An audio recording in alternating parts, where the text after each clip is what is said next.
ಆಡಳಿತ ವ್ಯವಸ್ಥೆಗೆ ಚುರುಕು ನೀಡುವ ಹಿನ್ನೆಲೆಯಲ್ಲಿ ಮುಖ್ಯಮಂತ್ರಿ ಸಿದ್ದರಾಮಯ್ಯ ಬೆಂಗಳೂರಿನಲ್ಲಿಂದು ರಾಜ್ಯ ಸರ್ಕಾರದ ಎಲ್ಲ ಇಲಾಖೆಗಳ ಸರ್ಕಾರದ ಅಪರ ಮುಖ್ಯ ಕಾರ್ಯದರ್ಶಿಗಳು, ಪ್ರಧಾನ ಕಾರ್ಯದರ್ಶಿಗಳು ಹಾಗೂ ಕಾರ್ಯದರ್ಶಿಗಳೊಂದಿಗೆ ಸಭೆ ನಡೆಸಿದರು.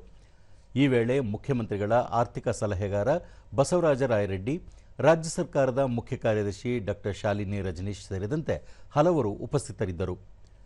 ಈ ಕುರಿತು ಮಾಹಿತಿ ನೀಡಿರುವ ಮುಖ್ಯಮಂತ್ರಿ ಸಿದ್ದರಾಮಯ್ಯ, ರಾಜ್ಯದ ಆಡಳಿತ ಸಮರ್ಪಕವಾಗಿ ನಡೆಸಲು ಎಲ್ಲ ಇಲಾಖಾ ಕಾರ್ಯದರ್ಶಿಗಳ ಪಾತ್ರ ಮಹತ್ವದ್ದಾಗಿದೆ.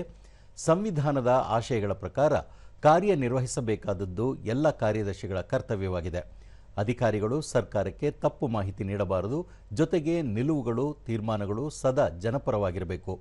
ಪ್ರಜಾಪ್ರಭುತ್ವ ವ್ಯವಸ್ಥೆಯಲ್ಲಿ ಅಧಿಕಾರಿಗಳ ಜವಾಬ್ದಾರಿ ಹೆಚ್ಚಿರಲಿದೆ ಎಂಬುದನ್ನು ಅರಿಯಬೇಕು ಎಂದು ತಿಳಿಸಿದರು.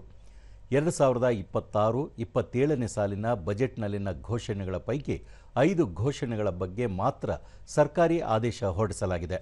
ಈ ತಿಂಗಳ ಒಳಗಾಗಿ ಎಲ್ಲ ಸರ್ಕಾರಿ ಆದೇಶಗಳನ್ನು ಹೊರಡಿಸಿ ಯೋಜನೆಗಳನ್ನು ಅನುಷ್ಠಾನ ಮಾಡಬೇಕು. ಇಲ್ಲದಿದ್ದಲ್ಲಿ ಸಂಬಂಧಪಟ್ಟ ಕಾರ್ಯದರ್ಶಿಗಳನ್ನು ಜವಾಬ್ದಾರರನ್ನಾಗಿ ಮಾಡಲಾಗುವುದು ಎಂದು ಹೇಳಿದರು.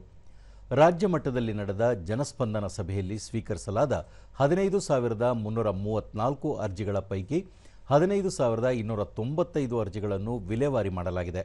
ಉಳಿದ 45 ಅರ್ಜಿಗಳನ್ನು ಶೀಘ್ರ ವಿಲೇವಾರಿ ಮಾಡುವಂತೆ ಸೂಚಿಸಿದರು.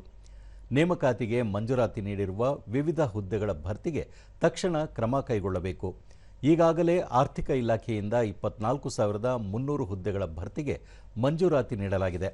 ಕಲ್ಯಾಣ ಕರ್ನಾಟಕಕ್ಕೆ ಸಂಬಂಧಿಸಿದ ವೃಂದದಲ್ಲಿ ನೇಮಕಾತಿ ಪ್ರಕ್ರಿಯೆ ಪ್ರಾರಂಭವಾಗದೆ ಬಾಕಿ ಇರುವ 32,132 ಹುದ್ದೆಗಳಿಗೆ ಕೆಲವು ಇಲಾಖೆಗಳಲ್ಲಿ ವೃಂದ ಮತ್ತು ನೇಮಕಾತಿ ನಿಯಮ ಪರಿಷ್ಕರಣೆ ಬಾಕಿ ಇದ್ದು ಆದಷ್ಟು ಶೀಘ್ರ ಅದನ್ನು ಮುಗಿಸುವಂತೆ ನಿರ್ದೇಶಿಸಿದರು.